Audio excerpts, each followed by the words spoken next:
Behind me is one of the many fun activities that takes place inside a Louisville Parks and Recreation Community Center. Park it here, because in this episode, we travel to 4 out of the over 10 centers to learn more about the programming that they have to offer.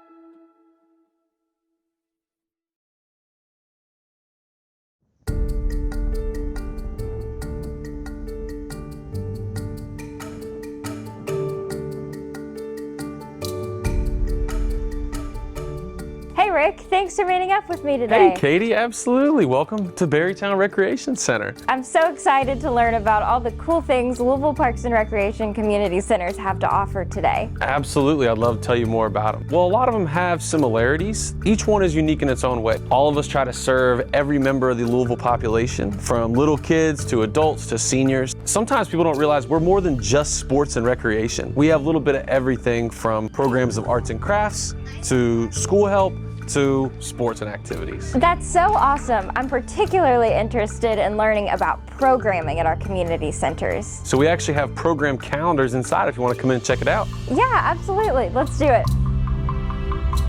So how do you decide what programs you're going to offer at each center? That's a great question. So actually all of us here, from rec supervisor, rec leader, and rec assistant, develop and execute the programming. So we try to meet the community's needs based on what they want and what they need. So at every center, you can find a program calendar that shows you all the activities and the times that we have them at. I see all kinds of things on here, like open gym, senior nutrition, volleyball, and yoga. I know you mentioned meeting needs of specific community members. Can you talk about one way you do that here at Berrytown? Yeah, so we try to be as inclusive as possible. We have different sports like wheelchair basketball and Special Olympics basketball, adaptive volleyball, different sports for people with different needs. And one way we try to really be inclusive.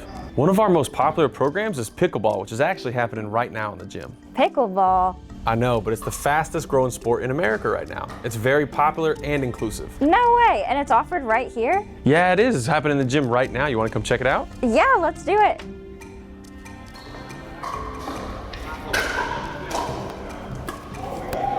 Number one, it's fun.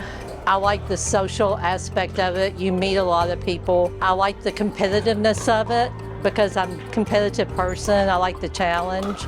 I started out as a spectator. I came in here and I just watched. And when I watched, I said, I can do this. And this looks like too much fun that I need to be having. And I've been here ever since. I tell people I'm an introvert, and I really am, but people make you feel so welcome. You'll see people and they'll want to meet you, and you'll see how friendly they are, and you'll want to get out on the court. Once you start playing, it's really addictive. I feel like I'm burning calories and doing something healthy for myself. When you're done with the match, you feel exhilarated, even if you lost. When you come in, you put your paddle down on the table. I just finished the game. I laid mine on top, and then when someone yells court, this bunch will go first, this bunch will scoot down, etc. But it's just a good way to keep the rotation going. I tell everybody that I know that I play pickleball because I enjoy it so much. And I welcome them to come and try it for themselves. It's a fulfilling sport.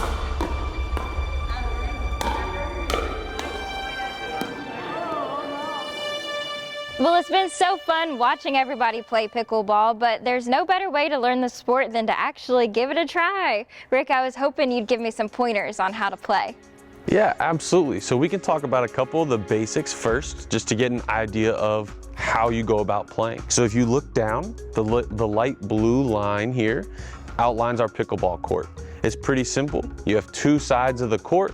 The only real difference is when you have up close to the net, that outline of a blue box is what we call the kitchen. The kitchen? The kitchen. So the general rule of thumb is don't step in the kitchen. You can't play balls out of the air when you're standing too close to the net. So whenever you're standing in the kitchen, you can't hit the ball? Not out of the air, nope. Not out of the air, okay. So when you start to play pickleball, you're gonna stand behind the blue line and you're going to make sure your serve is lower than your waistline. Okay. This is an adaptation to the sport that helps more seniors and other people play because it's not as tough on your joints as like a traditional tennis serve. So should we practice serving some of the balls? Sure, so you're gonna aim for diagonally across the court from you. You're gonna have the ball. Okay, I think I told you before, this is my first time playing pickleball, so this is my first ever pickleball serve. There you go, let's have No at it. judgment here. Hey, not bad. Not bad. It didn't completely go over the net though. Let me try again. There we go. It might have been out of bounds, but at least it made it over the net this time. That's a great serve. So I know that we hit on it a little bit before, but could you talk more about how this sport is pretty inclusive for all ages? Yeah, absolutely. So this sport, one of the reasons I think it's so popular and fast growing is that pretty much anyone can play it. It's somewhere between tennis and table tennis. So you have a smaller court that's usually still played doubles, so both of us would be on a team and we only have to cover this area. And the fact of the little mechanics of the game, like the underhand serve, waiting for it to bounce, not being able to slam it at the net if you're standing in the kitchen, those types of things help for people of all ages, whether you're really young and starting to learn, or you're a little bit older and your joints don't move as quickly anymore. Everyone can still enjoy the game. And I know a lot of tennis courts nowadays are starting to adapt to pickleball. I've noticed that in a lot of our parks. Yeah, absolutely. Because of it growing the way it is and popularity, a lot more pickleball courts are popping up. And traditionally, if tennis courts haven't been seeing a lot of use, you see them transform them because you can roughly fit 2 pickleball courts for every tennis court that's out in a park.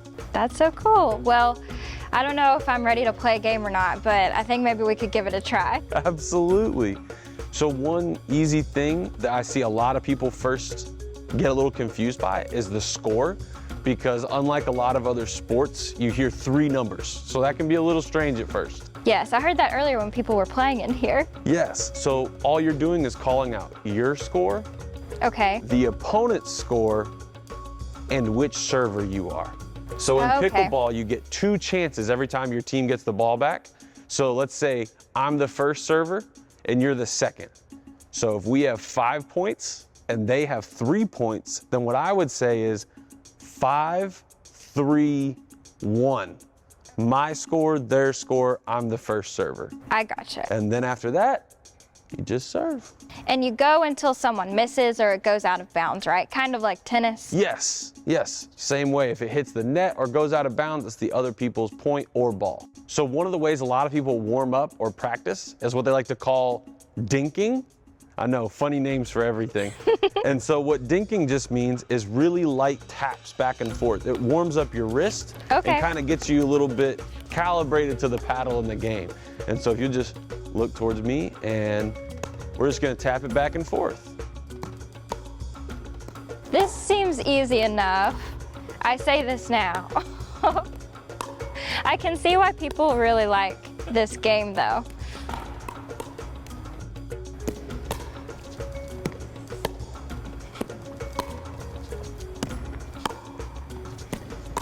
I think I'm getting the hang of it now. Maybe it's just beginner's luck.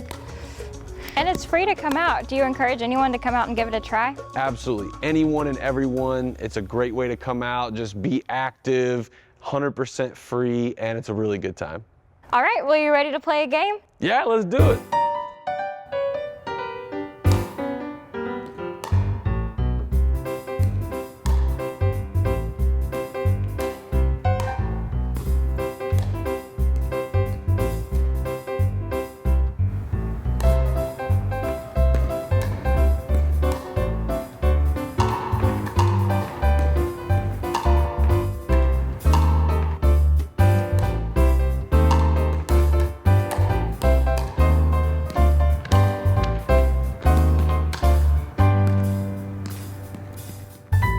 was exhausting. There's nothing like a refreshing jar of pickles after a game of pickleball, huh, Rick? Absolutely. And you know, we actually do a lot more than just athletics at the recreation centers and community centers throughout the city. Did you see those stained glass windows when you walked in? Yeah, the one that said Berrytown on it. Yeah, so my friend Rhonda out at Beachmont actually does stuff at the glass studio, and we'll be happy to show you how that's done. That sounds like so much fun.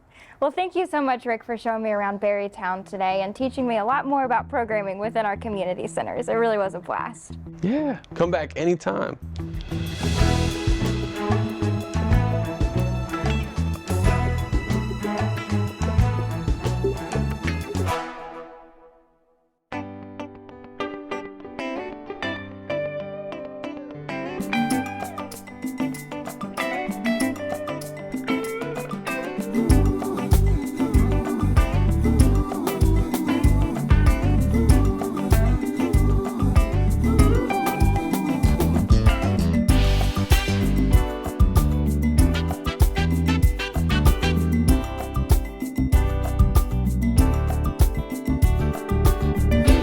We've made it out here to Beachmont Community Center for Glass Mosaics class. It's one of the many programs offered here at Beachmont. We're here with Rhonda Snyder. Rhonda, can you tell us your involvement with Louisville Parks and Recreation? Sure, I'd love to. So I actually started out with Metro Arts Community Center on Dixie Highway. I started out doing assistant staff there and had a great time. We did painting, we did glass work, all kinds of really fun stuff with art. After COVID, I ended up coming over here to Beachmont and I helped open this glass studio that we're in now. And what we do is mosaic glass. We also have kiln work glass, which is fusing and slumping. And I teach both those classes. We also have classes for kids that the supervisor of the center here will teach. Her name's Becky. She works really well with the kids. They really love it. They can make anything from magnets to sun catchers, and that's mainly with the warm glass. But what we're doing today is we're doing mosaic glass, and we have some students here behind us who are working on their projects. They are first-time mosaic students here at Beachmont. We tend to sort of roll our classes. I have 8-week sessions, and we tend to roll out of one directly into another one.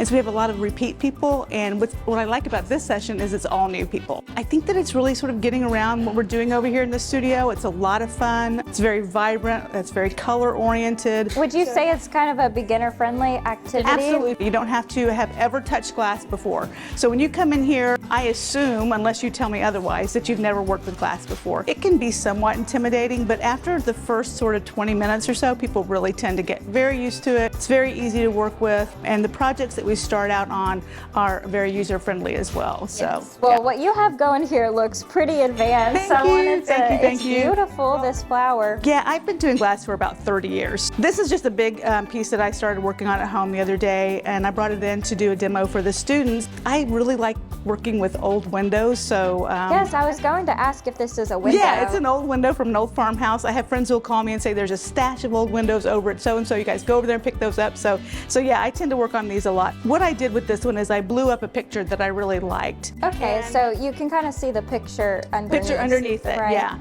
And then this over here, if the camera can pick it up, this is the glass that I've put down. This is kind of an interesting piece because I'm using big pieces as well as small pieces. So I'll sort of couple hand-cut glass with my glass cutter that I've cut these larger pieces out with, and then I'll start using glass nippers to do smaller pieces of glass.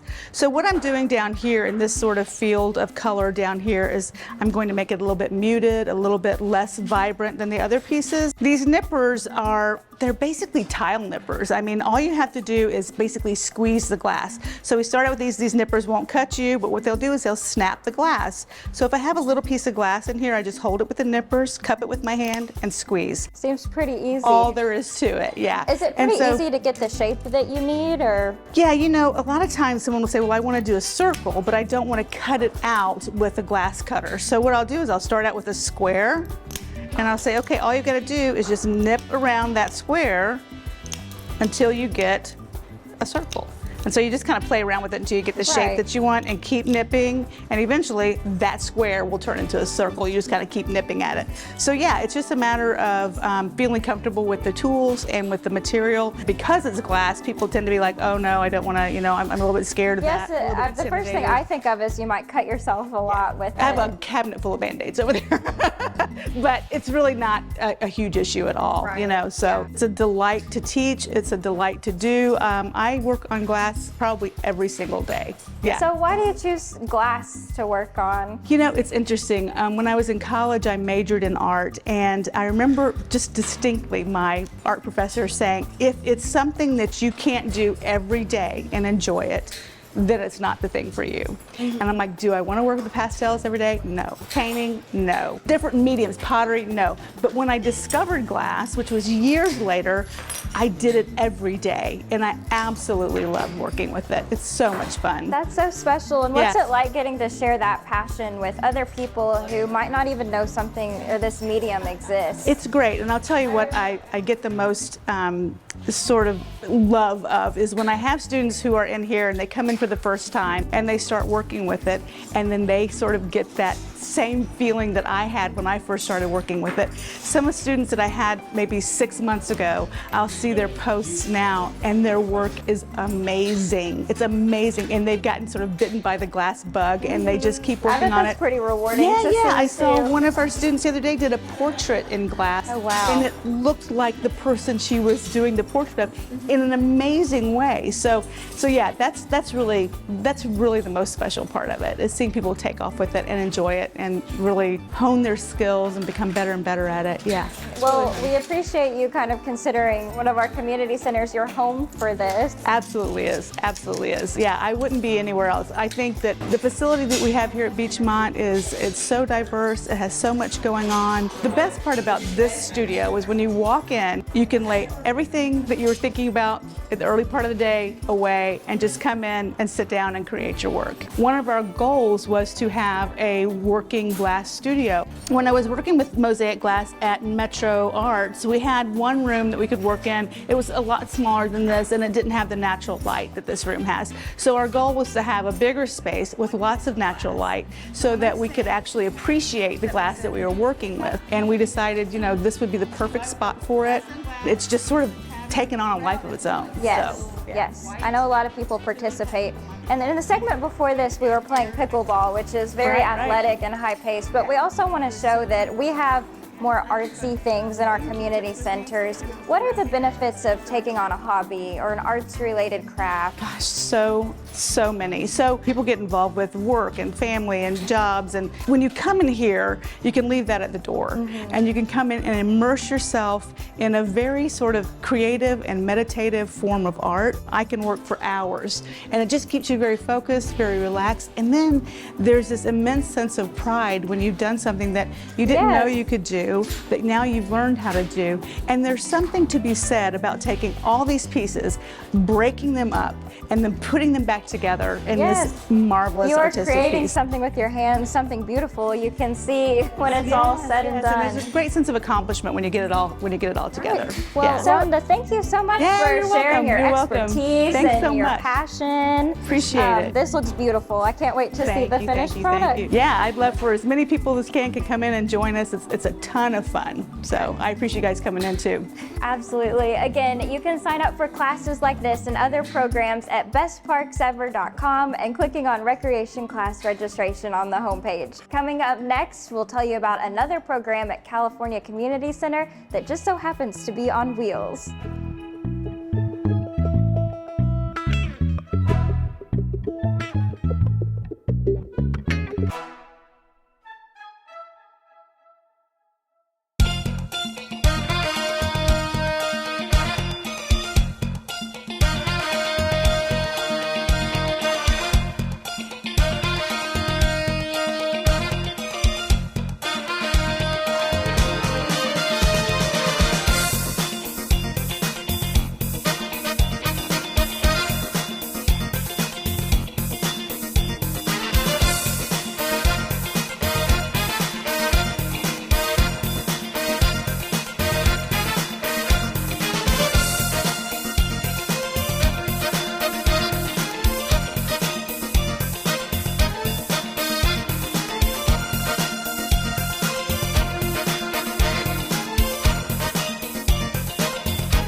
today. I've made it here to California Community Center, and this is Lanisha Beasley. You're the supervisor here, right? Yes, I am. Awesome. Well, thanks for taking some time to spend with us today. Yes. So, can you tell us about what's going on here right now? Okay, cool. So today we have Learn to Skate. This is a 6-week course to teach beginner roller skating. So, I've heard you're really passionate about roller skating, and you kind of have a history about it. So, can you talk about your passion and how you got to integrate that with your job here at Parks and Recreation? It is absolutely rewarding. It's a passion of mine that I didn't think about bringing into the community centers. And then one day I was like, you know what? Why not? I'm already an expert. No. But, you know, I saw you out there. You look like an expert to well, me. thank you. But I'm just like, why not? I've been skating for about 20 some odd years straight. I graduated high school and I was like, you know what? I want to do something this summer. And we just started going skating at Robin's Roost, and I've been going ever since. So I just wanted to come up with a basic beginner class to teach adults that it's okay to learn something new. Yeah, so this class takes place on Thursdays where what do you get to learn when you come to learn to skate? So you learn safety drills, you learn how to stop, you learn how to move forward, to balance yourself, and then you also learn some tricks, some spins, depending on the level that you're at. Awesome. So today I learned about pickleball and glass class, and it's really about programming at the centers this episode. So can you tell us about some of the other programming that takes place at California? Yeah, so currently we do have about 50 youth enrolled in our basketball fundamental skills and drills. Rhonda Harrison is the lead programmer doing that. And yeah, so every Tuesday at 6, we have 50 kids want to learn how to play basketball. How rewarding is it to get to pass on your skills to other people here at California? It's been a beautiful reward. I never thought that I was going to be able to teach and do what I do outside of work, but to bring this program into the community centers has been excellent. We've had over 50 enrolled. Wow. And this is our 3rd session of teaching Learn to Skate for adults. So Learn to Skate happens in sessions, but are there ever any events or times where people can come and just kind of free skate here at California? Well, we're working on that. So I'm just trying to create more opportunities here at Cali. We recently just had 2 indoor skate vibe out sessions where individuals just kind of came down, we played some music, and it was an opportunity to, you know, freestyle and express yourself. But I am working on Fingers something. crossed we can skate some more. Yes. Roller skating is such a unique activity. Would you care to share why you like it so much? I enjoy it because I think it's my, we call it wood therapy. So you get out there, you lace up your boots, and you just go. You eliminate or erase any thoughts, erase the day, and you just kind of do your thing. I think skating, the movement, the self-expression, it's all art. So you get out there and you dance, you roller dance, you're doing creative steps, you're lip singing to the song, your jam comes on, your hands are up in the air. And yeah, it's just all about happy movements. Well, Lanisha, thank you so much for taking the time to skate with me a little bit today. I can't wait to get back out on the floor. I know, let's skate.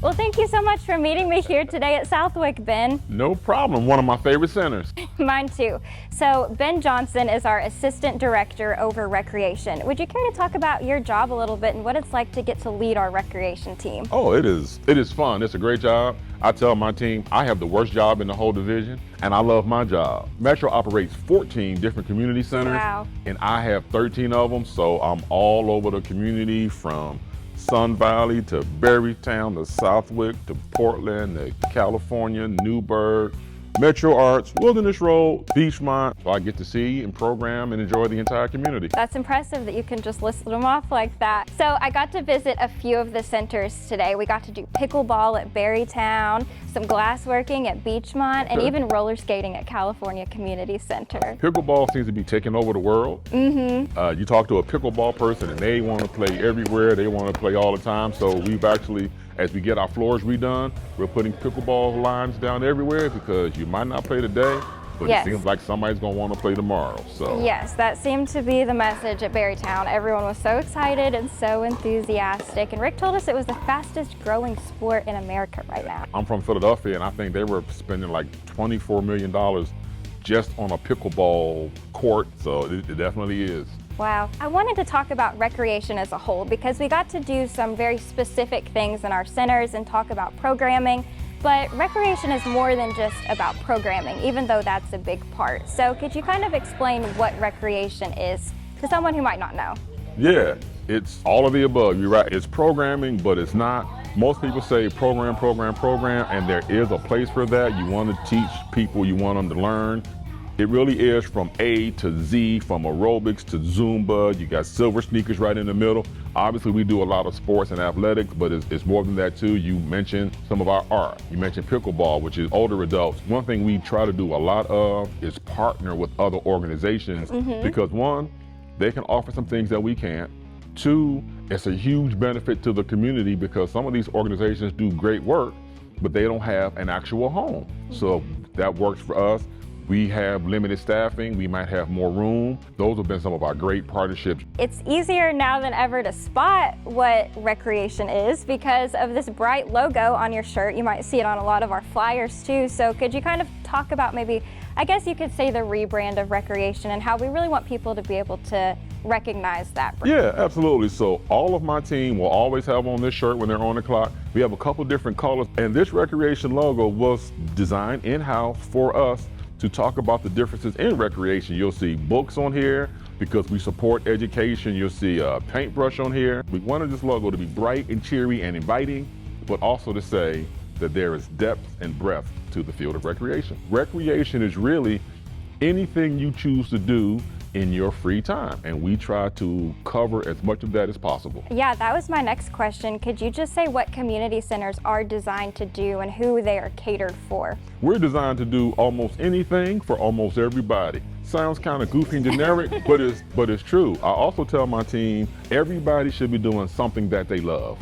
Because I love to cook, and I've actually done a couple of cooking programs in the centers. Roller skating is a big thing for Lanisha Beasley at California. Right. That turned into a program that's been very successful. So we've had Kevin Kinney likes to garden and farm, so we have some raised bed gardens. So it's great as a person, particularly as a government employee, when you can do what you like personally, bring it to work, and it benefits the community. Yes, and we really saw that through Lanisha's roller skating program. Right. But a lot of our stuff here is free, and I think that that's something that people might not realize that they have the opportunity to do. The bulk of what we do is free. Actually, the bulk of what we offer is free. We charge for some things occasionally, guarantee you we're charging below market rate. It's a community service, and we try to make our stuff as accessible as possible to as many people as possible. And for those things that we do charge for, again, not a lot, but those things that we do, my staff will know who really has a challenge, and I guarantee you we can find a way to make it work. Yes, and something big that's coming up soon is summer camps. This summer, we're going to have camp at all of our centers. Oh, wow. Our team is actually excited about it. Yeah, it's that's nothing so worse than exciting. a quiet community center. Right. And all of the kids are here, but they're on the other side because they knew we would be here. So Albert Brown, the supervisor, is doing a great job of keeping them occupied elsewhere in the center. And then some of my staff is actually very competitive. So they like to get out and we have a field day or do some other things and have the young people And they kind get of to compete against each other. collaborate, Yeah, sometimes we have them compete against each other. Sometimes we actually mix the teams Oh, yeah? so they can learn other people from other part of the community. And at the end of the day, just have a good time. That's what it's all about, isn't What it? it's all about. Well, Ben, thank you so much again for joining us today and teaching us more about recreation. It's been such a good day. Well, absolutely. I appreciate it, and we'll talk again soon. Sounds good.